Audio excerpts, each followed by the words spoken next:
नमस्कार दोस्तों, स्वागत है आप सबका मेरे चैनल कथा डिलाइट पर। श्रावण माह महत्व का आज 12वां अध्याय हम सुनेंगे। इस अध्याय में श्रवण गौरी व्रत कथा का वर्णन है। ईश्वर बोले, हे ब्रह्मपुत्र, अब मैं श्रवण गौरी का शुभ व्रत कहूंगा।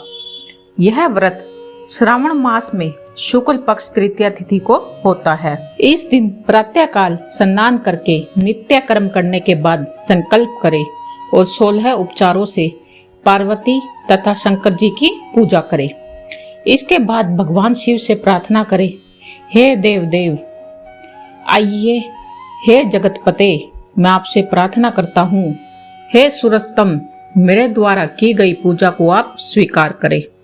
इस दिन भवानी पार्वती की प्रसन्नता और व्रत की पूर्णता के लिए दंपतियों को 16 वायन प्रदान करे और द्विश्रेष्ठ की प्रसन्नता के लिए यह वायन प्रदान करता हूँ, ऐसा आप कहें।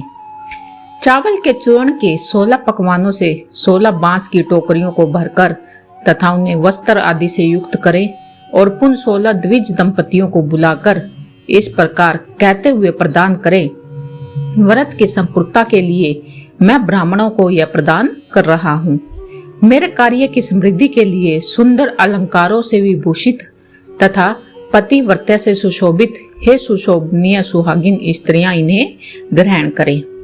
इस प्रकार 16 वर्ष तथा 8 वर्ष या 4 वर्ष या 1 वर्ष तक इस व्रत को करके शीघ्र ही इसका उद्यापन कर देना चाहिए। पूजा के अनंतर कथा का श्रवण करके वाचक की विधिवत पूजा करनी चाहिए। संत कुमार बोले, हे प्रभु, इस व्रत को सर्वप्रथम किसने किया? इसका क्या महत्व है? इसका उद्यापन किस प्रकार करना चाहिए? यह सब भी आप मुझे बताइए। ईश्वर बोले, हे महाभाग, आपने उत्तम बात पूछी है। अब मैं आपके समक्ष मनुष्य को सभी संपदाएं प्रदान करने वाले श्रवण गौरी नामक व्रत का वर्णन करता हूँ। पूर्व काल में सरस्वती नदी के तट पर सुविलिका नामक विशाल पुरी थी। उस नगरी में कुबेर के समान चंद्रप्रभ नाम का एक राजा था। उस राजा की रूप लावण्य से संपन्न सौंदर्य तथा मंद मुस्कान से युक्त और कमल के समान नेत्रों वाली महादेवी और विशाला नामक 2 भार्याएं थी। उन दोनों में ज्येष्ठ महादेवी नामक भार्या राजा को अधिक प्रिय थी। आखेट करने में आसक्त मन वाले वे राजा किसी समय वन में गए और सिंहों, सादुलों, शुकरों, वन्य भैंसों, हाथियों को मारकर प्यास से आकुल होकर उस घोर वन में इधर उधर भ्रमण कर रहे थे। राजा ने उस वन में चकवा चकवी और बतखों से युक्त भमरों, पिकों से समूहित और विकसित मल्लिका, चमेली, कुमुद और कमल से सुशोभित अप्सराओं का एक सुंदर सरोवर देखा। उस सरोवर के तट पर आकर उसका जल पीकर राजा ने भक्ति पूर्वक गौरी का पूजन करती हुई अप्सराओं को देखा।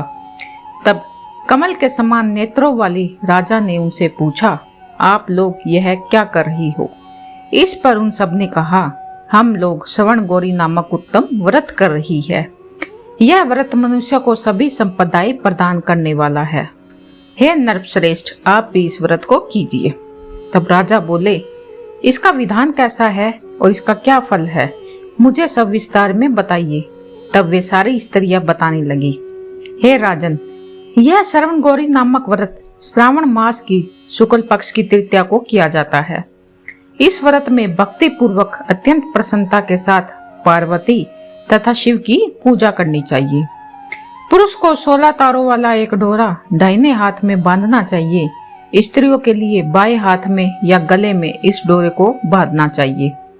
यह सब सुनने के बाद संयत चित्त वाले राजा ने भी उस व्रत को संपन्न करके 16 धागों से युक्त डोरे को अपने दाहिने हाथ में बांध लिया। उन्होंने कहा, देव देवीश, मैं इस डोर को बांधता हूँ, आप मेरे ऊपर प्रसन्न होकर मेरा कल्याण करें। इस प्रकार देवी का व्रत करके वे अपने घर आ गए। राजा के हाथ में डोरा देखकर ज्येष्ठ रानी महादेवी ने पूछा और सारी बात सुनकर वह राजा के ऊपर अत्यंत कुपित हो उठी। राजा ने कहा, ऐसा मत करो, मत करो। लेकिन रानी ने उस डोरे को तोड़कर बाहर एक सूखे पेड़ के ऊपर फेंक दिया। उस डोरे के स्पर्श मास्तर से वह वृक्ष पल्लवों से युक्त हो गया। उसके बाद उसे देखकर दूसरी रानी भी आश्चर्यचकित हो उठी। उस वृक्ष पर स्थित टूटे हुए डोरे को उसने बाएं हाथ में बांध लिया। उसी समय से उसके व्रत के माध्यम से वह रानी राजा के लिए अत्यंत ही प्रिय हो गई। वह ज्येष्ठ रानी व्रत के उपचार के कारण राजा से त्यक्त होकर दुखित होकर वन में चली गई। अपने मन में वह भगवती देवी का ध्यान करते हुए मुनियों के पवित्र आश्रम में निवास करने लगी। कहीं कहीं श्रेष्ठ मुनियों के द्वार पर यह कहकर आश्रम में रहने से रोक दी जाती कि हे पापिन, अपनी इच्छा के अनुसार यहाँ से चली जाओ। इस प्रकार घोर वन में इधर उधर भ्रमण करती हुई वह अत्यंत खिन्न होकर एक स्थान पर बैठ गई। तब उसके ऊपर कृपा करके देवी उसे समक्ष प्रकट हो गई। उन्हें देखकर वह रानी भूमि पर दंडवत प्रणाम करते हुए उनकी स्तुति करने लगी। हे देवी, आपकी जय हो, आपको नमस्कार। हे भक्तों का वर देने वाली, आपकी जय हो। शंकर के वाम भाग में विराजने वाली, आपकी जय हो। हे मंगल मंडले, आपकी जय हो। तब देवी की भक्ति के द्वारा वरदान प्राप्त करके और उन गौरी की अर्चना करके उसने जो व्रत किया उसके प्रभाव से रानी के पति उसे घर लेके आ गए। इसके बाद देवी की कृपा से उसकी सभी मनोकामनाएं पूर्ण हो गई। राजा सभी समृद्धियों से संपन्न होकर उन दोनों के साथ पूर्ण रूप से राज्य करने लगे। अंत में राजा ने उन दोनों रानियों सहित शिव पद को प्राप्त किया। जो श्रवण गौरी के इस उत्तम व्रत को करता है वह मेरा तथा गौरी का अत्यंत प्रिय होता है और विपुल लक्ष्मी प्राप्त करके तथा भूलोक में शत्रु समूह को पराजित कर शिवजी के विशुद्ध लोक को जाता है। तो हे संत कुमार, अब आप दक्षित होकर इस व्रत के उद्यापन की विधि को सुनिए। चंद्रमा तथा तारा बल से युक्त शुभ तिथि शुभ वार में एक मंडप बनाकर उसके मध्य में अष्टदल कमल के ऊपर धान्य रखकर उस पर एक कुंभ स्थापित करें। पुनः उसके ऊपर 16 पल प्रमाण बना हुआ एक तिल पूरित ताम्रीय पूर्ण पात्र रखें और उस पर पार्वती और शंकर की 2 प्रतिमाएं स्थापित करें।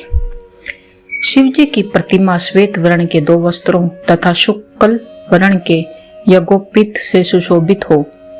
उसके बाद वेदोक्त मंत्रों से विधि पूर्वक उनकी प्रतिष्ठा करें और भली भांति पूजा करके रात्रि में जागरण करें। इसके अनंतर प्रातः काल पूजा करने के बाद होम करें। सर्वप्रथम ग्रह होम करके प्रधान होम करें। हवन के लिए यम मिश्रित तिल घृत से परिपूर्ण रूप से सक्षत होना चाहिए। 1000 अथवा 100 आहुति डालनी चाहिए।